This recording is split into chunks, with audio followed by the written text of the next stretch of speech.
काय म्हणतील चार लोक, कोणाला ऐकायचं आहे? शक्यच नाही. Tried and tested. बापरे, video call. Hello and welcome back to my channel Daily Detox. तर आजचा ब्लॉग हा गप्पा ब्लॉग असणार आहे. या ब्लॉगचं सजेशन मला मी जेव्हा इन्स्टावरती स्टोरी टाकली होती तेव्हा आलं होतं. सो मला टाईम पण मिळत नव्हता आणि टाईमपेक्षा मी कॉन्फिडंट इनफ नव्हते असं कॅमेरासमोर बोलायला. सो मी थोडी हेजिटेट करत होते हा ब्लॉग बनवण्यासाठी. आता असं डिसाईड केलं, मी जस्ट रेडी होती आहे बाहेर जाण्यासाठी. सो रेडी होता पटकन हा ब्लॉग शूट करावा म्हणून.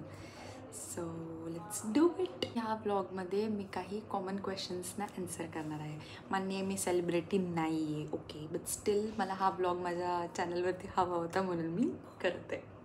Start. Question number 1, who am I? Most of लोकांना माहिती असेल मी कोण आहे, बट तरीसुद्धा परत एकदा. माझं नाव दिवेजा आहे. मी तशी राहणारी सातारची आहे, पण आता जॉबसाठी आणि एज्युकेशनसाठी मी पुण्यात शिफ्ट झाले होते. तर माझं इंजिनिअरिंग इथे पुण्यातच झालं आहे. ट्रिनिटी कॉलेज ऑफ इंजिनिअरिंगला माझं इंजिनिअरिंग झालं आहे. आणि आफ्टर इंजिनिअरिंग मी एका कंपनीमध्ये प्लेस झाले होते. I can't tech companies name. I know me celebrity नाही, ओके, बट स्टील. तर मी आत्ता ॲज अ सॉफ्टवेअर इंजिनियर एका मल्टीनॅशनल कंपनीमध्ये काम करते आहे पुण्यामध्ये. So yes, that's all about my self. प्रत्येक विकेंडला मी सातारला जाते. जेवढा वेळ मला हिंजवडीमधून मी राहते इथे यायला जातो त्याच्यापेक्षा कमी वेळात मी पुण्यातून साताऱ्यात पोचते. सो येस, मी प्रत्येक विकेंडला साताऱ्याला ट्रॅव्हल करते. That's about my self. Next question होता वाय यूट्यूब आणि वाय नॉट, म्हणजे का नाही ना. मी माझं एज्युकेशन संपलं आहे, छान सेटल्ड आहे, जॉब आहे, सगळं आहे. मग जी गोष्ट मला आवडती आहे ते करायला काही प्रॉब्लेम नाही, राईट. मी आधी घाबरत होते यूट्यूब चालू करायला, म्हणजे काय लोक म्हणतील, ते चार लोक म्हणतील वगैरे हे सगळ्या गोष्टी. पण एक दिवशी असंच मम्मी बोलता म्हटली, तू घरातल्या 4 लोकांचं ऐकत नाही आहेस, तू का म्हणजे बाकीच्यांच्या गोष्टी का मनावर घेतेस वगैरे.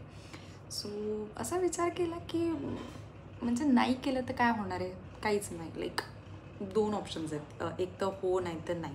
जर नो केलं तर रिझल्ट काहीच नाही आहे, पण जर केलं तर 2 पॉसिबिलिटीज आहेत. एक तर लोकांना आवडेल, लोक बघतील, नाही तर मग फेल्ड. आणि फेल झालं तरी काही प्रॉब्लेम नाही आहे. मी असा विचार केला की माझ्या मेमरीज मी म्हणजे हा सेम व्हिडिओ मी जेव्हा 1 वर्षाने बघेल, 2 वर्षाने बघेल, मी हसेन, ते माझ्यासाठी असेल, दॅट्स फाईन, काही प्रॉब्लेम नाही. त्यामुळं लोक काय म्हणतील मी याचा विचार न करता जस्ट अकाउंट क्रिएट केलं, सोडून दिलं. जे होईल ते बघायला येईल आता. सो नेक्स्ट क्वेश्चन होता की म्हणजे हे थोडं जास्त विचारलेलं क्वेश्चन आहे की 5-6 जणांनी मला हा क्वेश्चन विचारला होता की तू एवढी स्पिरिच्युअल काय आहेस, किंवा रिसेंटली कालच मला माझे ऑफिस कलिग्स पण म्हटले की वर्षातनं अर्धा टाईम तर दिवेजा देवच करत असते, ओके.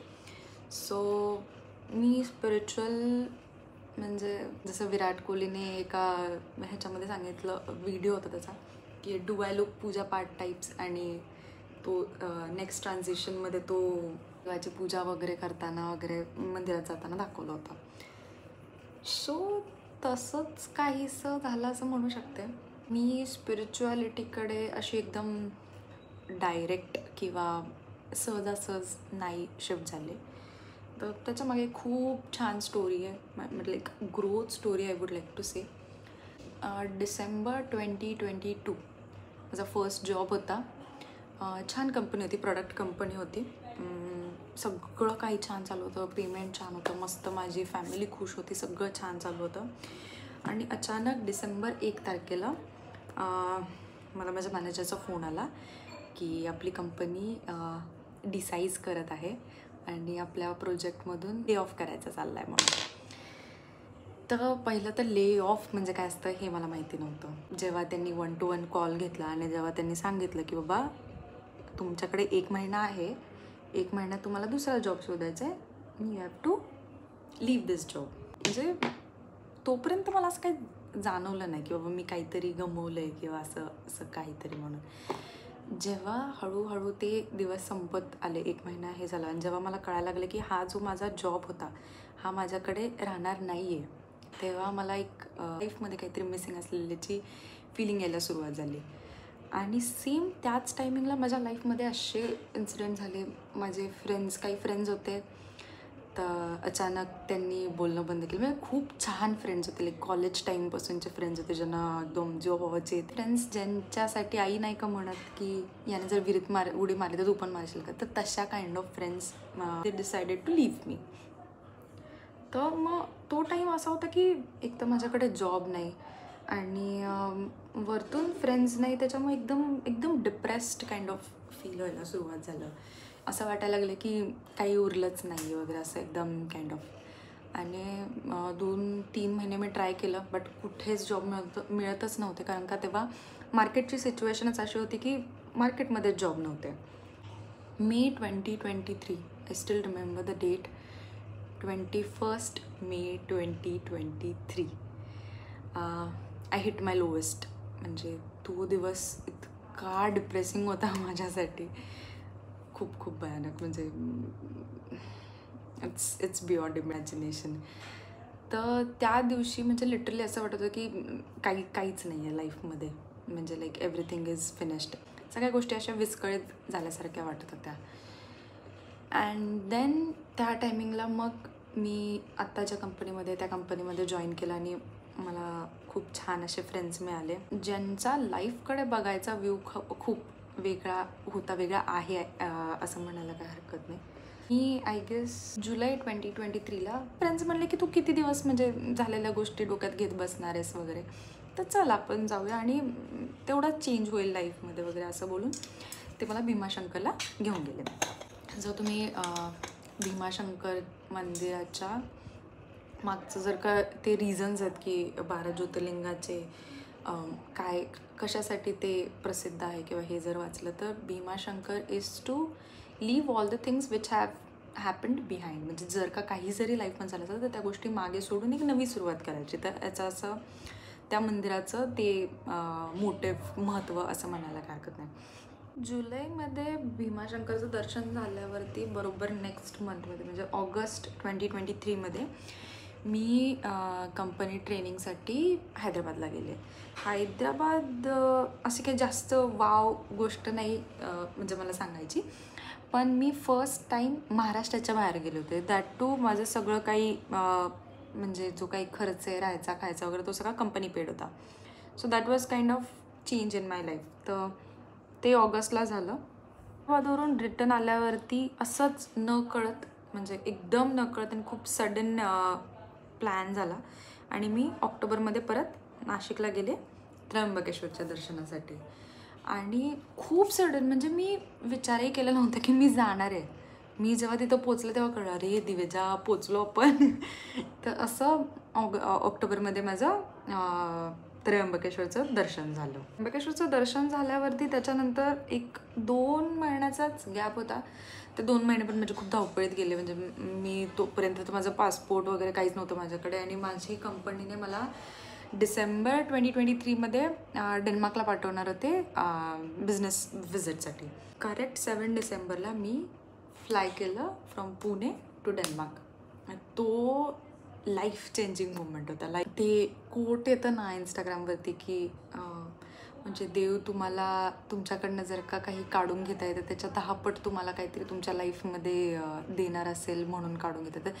तशीवाली फिलिंग आली की करेक्ट 1 वर्षाआधी म्हणजे बघितलं तर माझ्याकडे काहीच नव्हतं, जॉबच नव्हता. आणि तेव्हा जर का मी विचार केला असता की अरे 1 वर्षानंतर माझ्याकडे असा जॉब असणार आहे ज्याच्यामध्ये मला एवढे छान बेनिफिट्स मिळणार आहेत, एवढं छान मी ग्रो करणार, तर विश्वासच ठेवला नसता. कसा विश्वास ठेवला, इथे जॉबचा पत्त्या नाही आणि फॉरेन फिरणं तर लांबचीच गोष्ट होती. सो तो एकदम बेस्ट मुवमेंट होता. खूप ब्लेस्ड फील झालं, म्हणजे ते देवाची अनुभूती असते ना, ती टाईप फिलिंग मला आली. त्याच्यानंतर मी माझ्या पॅरेंट्सला घेऊन फेब्रुवारी 2024ला तिरुपतीला गेले. सो ही त्यांची फर्स्ट ट्रिप होती आउट ऑफ महाराष्ट्र. ते इतके खुश होते की म्हणजे पहिल्यांदा महाराष्ट्राच्या बाहेर गेलेल्या. म्हणजे माझ्या पॅरेंट्सला हे जास्त होते की त्यांची मुलगी त्यांना घेऊन चालली आहे म्हणजे तिरुपतीला म्हणून.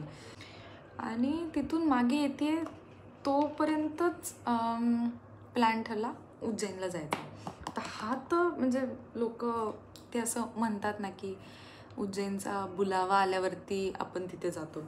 तर ही वाली फिलिंग मला तेव्हा आली, कारण का खूपच सडन होता आणि माझं काही प्लॅन पण नव्हतं तिथं जायचा.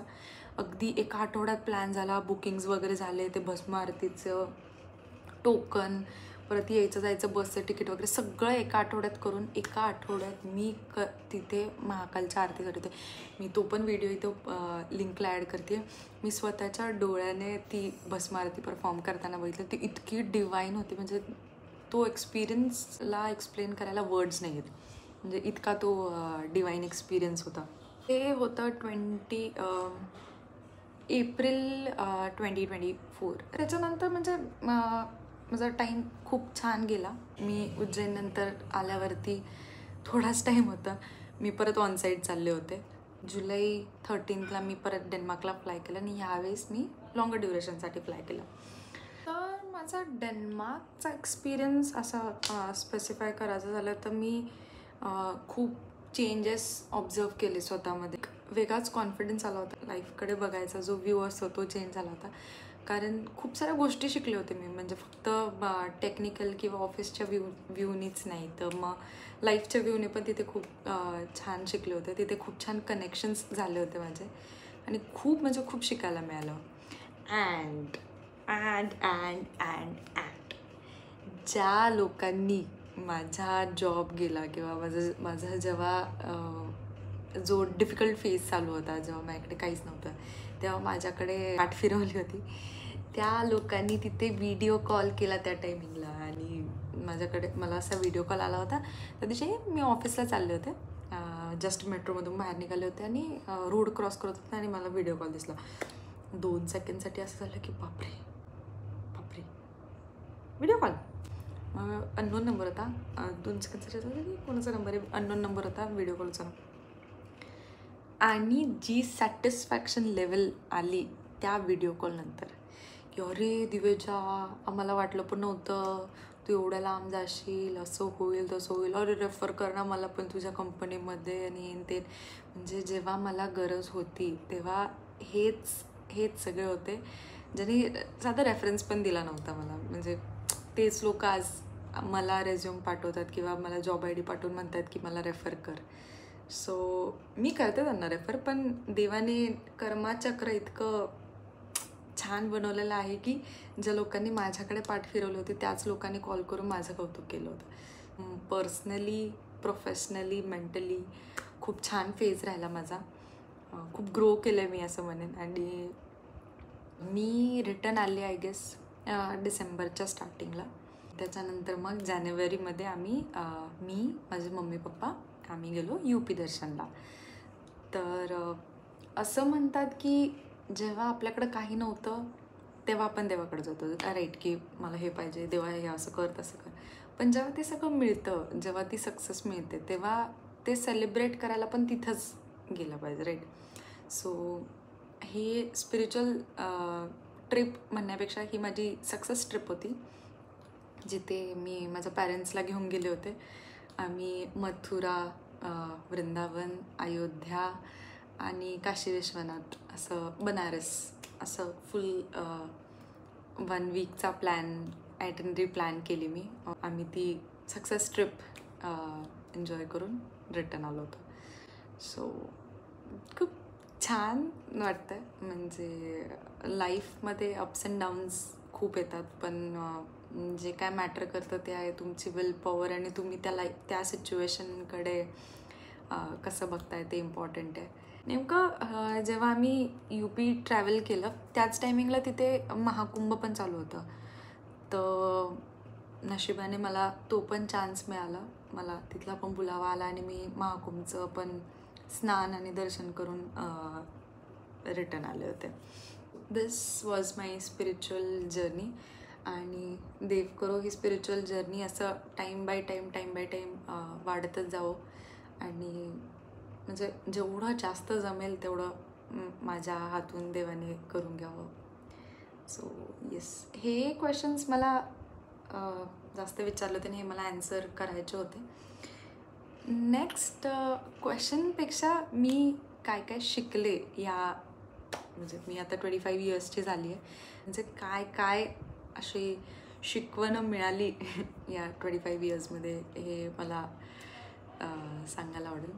तर सगळ्यात पहिलं की being smart is just not enough. म्हणजे फक्त स्मार्ट असून, स्मार्ट दिसून, चांगले कपडे घालून एकदम पॉश बिश राहून फायदा नाही आहे. तुम्ही मुलगा असो किंवा मुलगी असो, तुम्हाला प्रेशर हँडल करता आलं पाहिजे, तुम्हाला मनी हँडल करता आलं पाहिजे, तुमचे इमोशन्स हँडल करता आले पाहिजेत आणि तुम्हाला तुमच्या आजूबाजूचे रिलेशन्स मेंटेन करता आले पाहिजे. तर फक्त स्मार्ट किड किंवा असं स्मार्ट किडा राहून काही फायदा नाही. तुम्हाला तुमच्या अवतीभोवती काय चाललं आहे त्याच्यावरती कंट्रोल करायला किंवा त्या सगळ्या गोष्टी हँडल करायला जमल्या पाहिजेत. Second lesson which I learned and is very important, तो म्हणजे डोंट ओव्हर शेअर. आपल्या लाईफमध्ये काय चाललंय हे जग जाहीर करणं सगळ्यात मोठी चूक आहे. मी 1 नंबरची यॅपर होते. म्हणजे मला कोणी असं जरा मिठे 2 बोल बोलले की मी माझ्या A to Z फुल लाईफची स्टोरी सांगत बसायचे. तर ते न करता तेवढंच शेअर करा जेवढं करायला पाहिजे. ज्या गोष्टी म्हणजे व्हायच्या आहेत त्या व्हायच्या आधीच आपण शेअर करून टाकतो आणि त्या गोष्टी नजर म्हणण्यापेक्षा मी तर म्हणेन की ओव्हर शेअर केल्यामुळे ती जी फोकस्ड एनर्जी होती ती स्प्रेड होऊन जाते आणि ती गोष्ट खूप खूप टायमिंगला घडत नाही. सो जर का ती गोष्ट तुम्हाला आनंद देते, ती गोष्ट तुम्हाला पीस देते, तर कीप इट प्रायव्हेट. कधीच ती गोष्ट कोणाला शेअर करू नका. This was seek number 2. Seek number 3 is goals plus manifestation is equal to magic. तुमचे गोल्स तुमच्या डोळ्यासमोर क्लिअर पाहिजेत. तुम्हाला तुमच्या लाईफमध्ये काय अचीव्ह करायचं आहे याबाबत तुम्ही फुल अँड फुल फायनल क्लिअर पाहिजे. खूप खूप सजेशन्स देणारे मिळतील किंवा हे करू नको ते करू नको म्हणणारे मिळतील, पण तुम्ही तुमच्या मनाचं ऐकायचं आहे. तुम्हाला जर म्हटलं आहे की तुला यूट्यूब चॅनल करायचं आहे तर जाऊ दे ना. काय म्हणतील 4 लोक, कोणाला ऐकायचं आहे, जाऊ तिकडं म्हणू देत, म्हणून गप्प बसतील बस. सो अजिबात कोणाचं ऐकायचं नाही, स्वतःच्या मनाचं ऐकायचं आहे आणि तेच करायचं आहे. Okay. Next is manifestation. Manifestation works. तुम्ही स्वतःबद्दल जेवढं पॉझिटिव्ह बोलाल, जेवढं चांगलं बोलाल, तेवढं तुमच्या लाईफमध्ये चेंजेस होत राहणार. And this is tried and tested. So this was lesson number 3. Next lesson number 4 is family is important. Family is home असं म्हणेन मी. कारण मी जसं मगाशी म्हटले की मी फ्रेंड्स करत गेले, पण माझ्याकडे जे म्हणजे माझ्या जन्मापासूनचे फ्रेंड्स आहेत, मी त्यांना कन्सिडरच केलं नव्हतं ना. म्हणजे मी कधी माझ्या पॅरेंट्सबरोबर ज्या गोष्टी शेअर करायला पाहिजे त्या मी केल्याच नाहीत. तर ह्या सगळ्या इन्सिडेंटनंतर मला त्यांचा इम्पॉर्टन्स काय आहे ते कळलं. आपण जर का आपल्या पॅरेंट्ससोबत शेअर करायला लागलो, आपण जर का आपल्या पॅरेंट्सबरोबर तसं रिलेशन मेंटेन केलं, तर मला नाही वाटत कुठल्या फ्रेंडची गरज आपल्याला लागणार. So family is home. फॅमिलीसाठी करा, जे काय कराल ते फॅमिलीसाठी करा. कारण जेव्हा कोणी नसणार आहे ना तेव्हा फॅमिली आपल्यासोबत असणार आहे. So family is important. Next lesson which I learned is love is not love. ठीक आहे. म्हणजे बेअर मिनिमम गोष्टींसाठी कधीही कोणाकडे काही एक्सपेक्ट करणं खूप चुकीचं आहे. नाही बेअर मिनिमम जमत आहे, leave it. B it any relationship, कोणताही म्हणजे फ्रेंडशिप असू देत, काही असू देत. कुठल्याही गोष्टीसाठी तुम्हाला जर का बोलावं लागत असेल किंवा एक्सप्रेस करावं लागत असेल की माझ्यासाठी आहे, तर कर ना. स्वतःसाठी करा. फुलं हवेत जावा, 10 रुपयाचं तर मिळतात. स्वतः घ्या, स्वतः आनंदित राहा. दोन गोष्टींचा आनंद होईल. पहिला तर सेल्फ लव्ह की स्वतःसाठी घेतलं, आणि सेकंड रोज म्हणजे लाईक फुलाचा आनंद होईल. So love your self.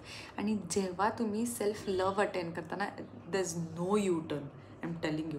जेव्हा स्वतःवरती ते सेल्फ ऑब्सेस्डवाला प्रेम तुम्ही करायला सुरुवात कराल तर तिथून यू टर्न शक्यच नाही. Tried and tested.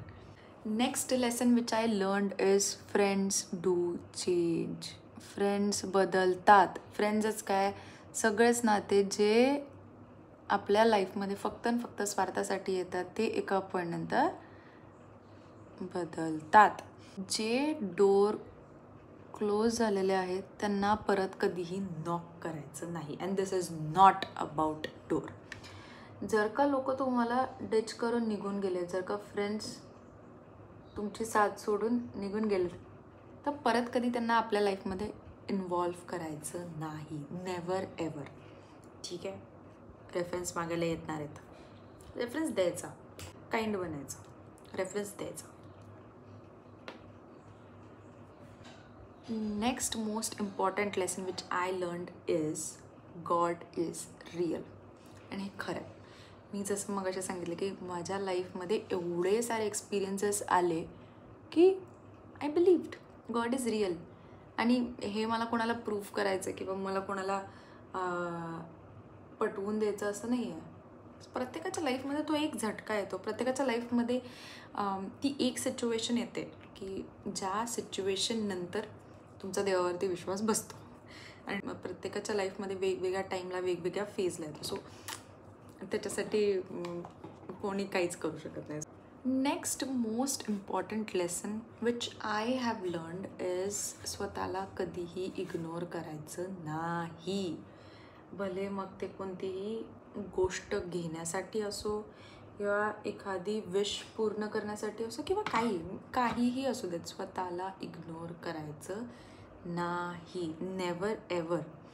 जर का तुमची इच्छा होती आहे की मला हे काहीतरी खरेदी करायचं आहे, मला हे खायचं आहे, मला ते करायचं आहे, तर do it for yourself. So this is the 7 lessons which I have learn so फार.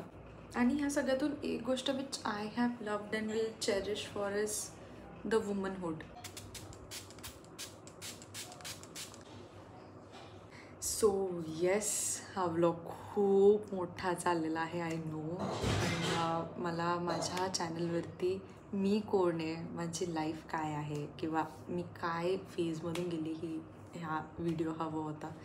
So that's why I shooted this video. I hope you guys enjoyed. So yes, that's all about today's vlog. तर तुम्हाला जर का काही suggestions द्यायचे असतील किंवा मला काही इम्प्रूव्हमेंट सांगायचे असतील ते नक्की कमेंट्समध्ये मेन्शन करा. And don't forget to like, share and subscribe. See you in next vlog. Bye bye.